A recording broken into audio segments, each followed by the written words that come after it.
here to present our chapter.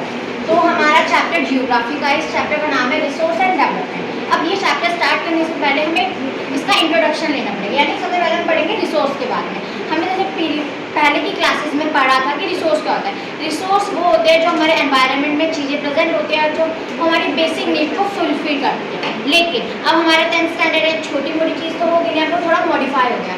तो 10th standard के according resource वो होता है जो एनवायरनमेंट प्रेजेंट होते हैं, हमारी बेसिक नीड सेटिस्फाई करता है। लेकिन वो पहले कंडीशन है हमारी कि वो टेक्नोलॉजिकली एक्सेसिबल होगा।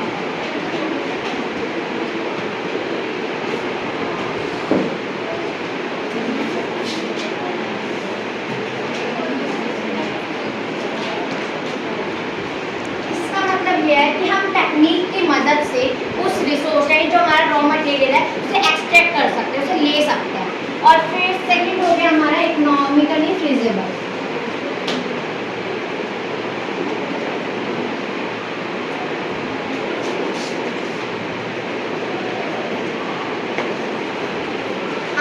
कोई चीज़ है वो टेक्निक की मदद से अपने पास ले तो ली, लेकिन अब जब तक इकोनॉमिकली, यानी कि जैसे हम उसे यूज़ करने के लिए पैसे चाहिए, तो इकोनॉमिकली यानी पैसों से हम उसे खरीद पाएंगे। और थर्ड और लास्ट पॉइंट है हमारा कल्चरली एक्सेप्टेबल।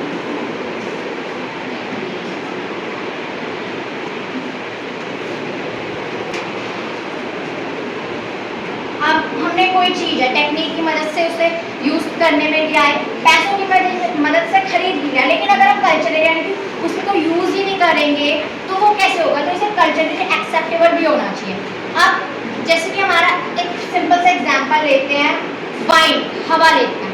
हवा हमारी नॉर्मल है, सभी यूज़ ऑक्सीजन वगैरह सब लेते हैं, लेकिन अब हमारे टेक्निक की मदद से हमने विंड मिल बनाए, जिससे वो विंड मिल के घूमने से हमारा क्या होता है, इलेक्ट्रिसिटी बनती है।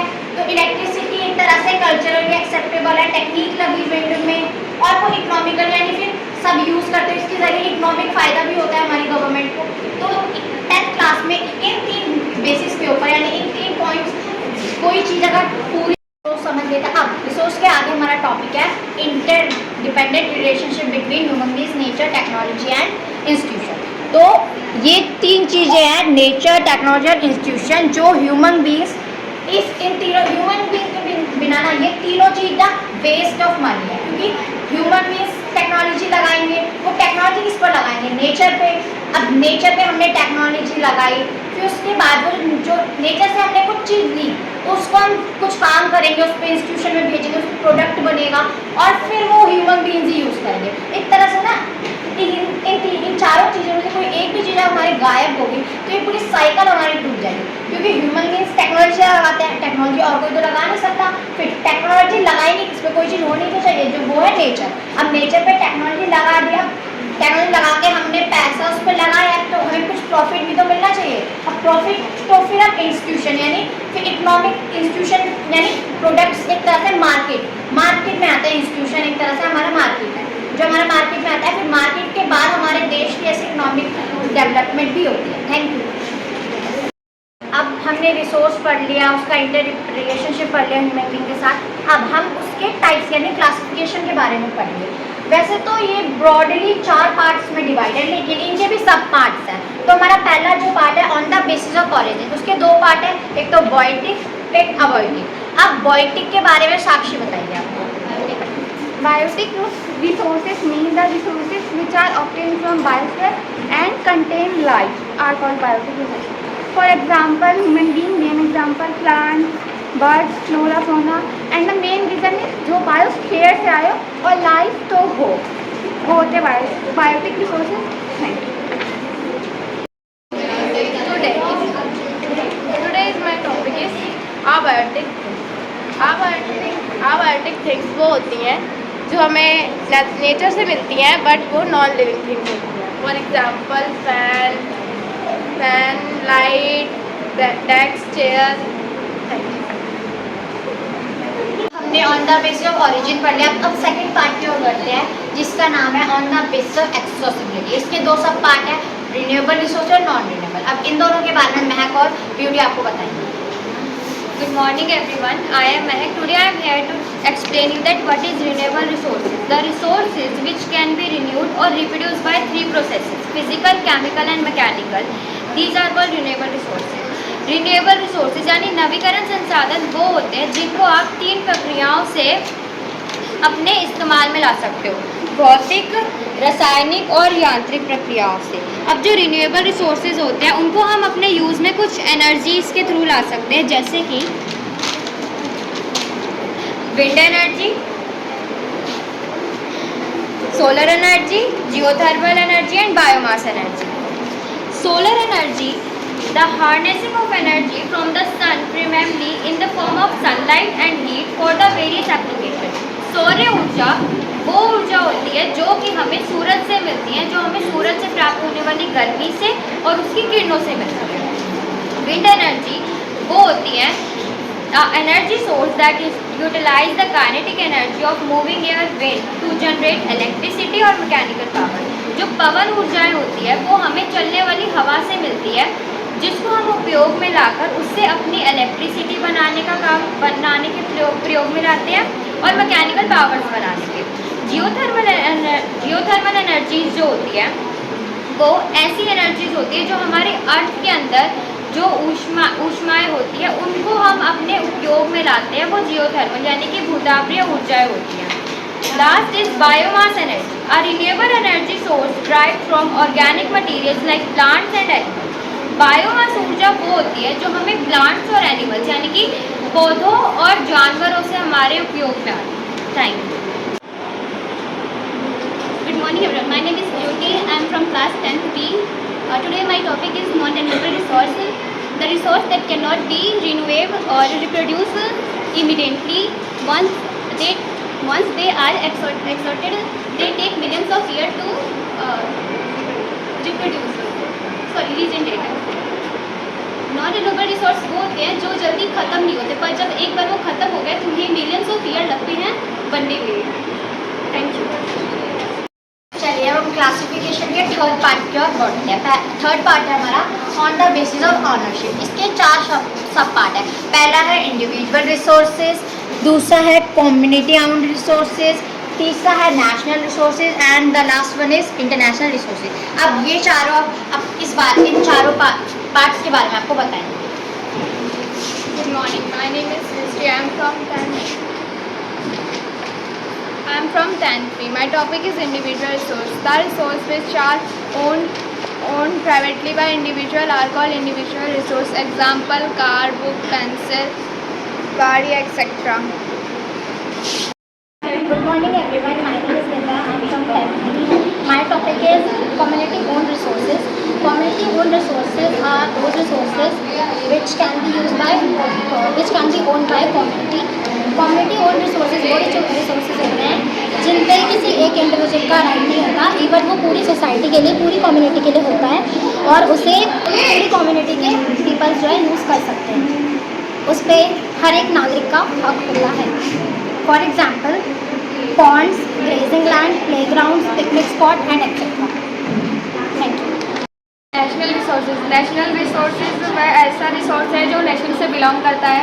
इसमें सरकार हमारे फ़ायदे के लिए हम हमारी प्राइवेट प्रॉपर्टी भी ले सकते हैं और उसके बदले हमें मुआवजा देते हैं। जैसे एग्जांपल में railway, wild life, canals, forest. My name is Supriya and my topic is international resource. There are international institutions which regulate some resource. For example, oceans.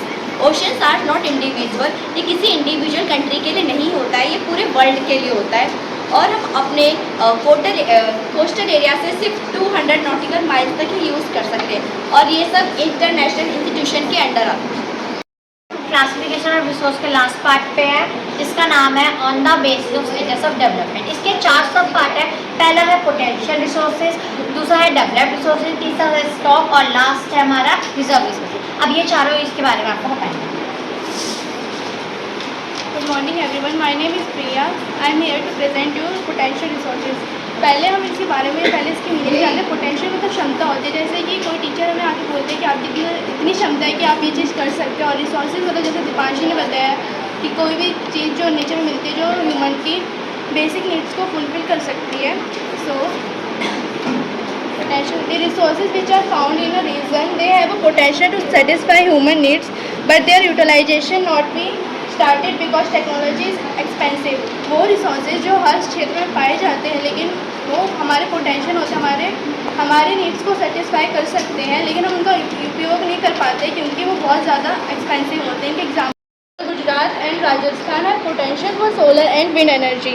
जैसे गुजरात में इतनी हवाएं चलती हैं, लेकिन विंड ट्यूबेल्स हम उनका इस्तेमाल नहीं कर पा रहे क्योंकि उसमें बहुत ज़्यादा एक्सपेंसिव है. और वहीं राजस्थान जहाँ पे इतनी तेज़ धूप आती है, इतनी तेज़ धूप की किरणें होती हैं, लेकिन सोलर पैनल इतने महंगे होने के कारण उनका इस्तेमाल नहीं कर पा रहे.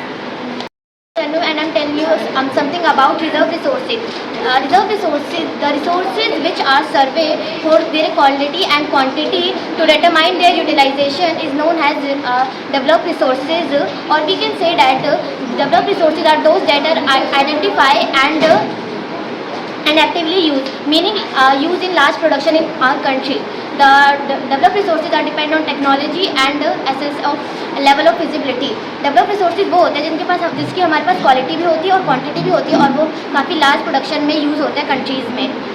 Survey and determine developed resources has been thoroughly assessed and their use for potential are identified. तो developed resources जो होते हैं वो काफ़ी ज़्यादा लेवल पे असेस, उन्हें काफ़ी ढूंढा भी गया है और उनका काफ़ी यूज़ भी करते हैं. The currently uses of developed resources, the developed resources has been used in various utilized for various purposes such as including production, agriculture, production of energy, transportation, etc. Dependence of 2 minutes. Develop resources का काफ़ी ज़्यादा use होता है, जैसे energy बनाने में, agricultures में, transportation में, सामान इधर से उधर करने में, और इन सब में. Dependence of technology and feasibility to extend which our resources is develop depends on technology and economic feasibility. जो डेवलप रिसोर्सेज होता है उनका एक्सटेंड करने के लिए रिसोर्सेज को वो डिपेंड्स होता है टेक्नोलॉजी और एसेस ऑफ फिजिबिलिटी पर. Examples of develop resources: water, lake, ponds, underground water have been developed for irrigation, drinking water and hydroelectric power generation. Soils are used for agriculture and construction. Fossil fuels are coal, petroleum, natural gas are used for power generating. Thank you. Everyone, my name is Megha Singh. Today's my topic is stock resources. The resources which have potential to satisfy human needs, but there is no appropriate technology to access them. Example: extracting O2 and H2 from H2O. इसका मतलब ये है कि ऐसे resources जो human needs को satisfy करते हैं, उसे हम उसकी नीड होती है, बट ऐसी कोई भी टेक्नोलॉजी नहीं है जिससे हम उसे यूज़ कर सकते हैं. एग्जाम्पल के तौर पे O2 यानी ऑक्सीजन और H2 यानी हाइड्रोजन, जिसे जो मिलकर पानी बनता है H2O, बट हम उसमें से O2 और H2 को अलग नहीं कर सकते. Very good.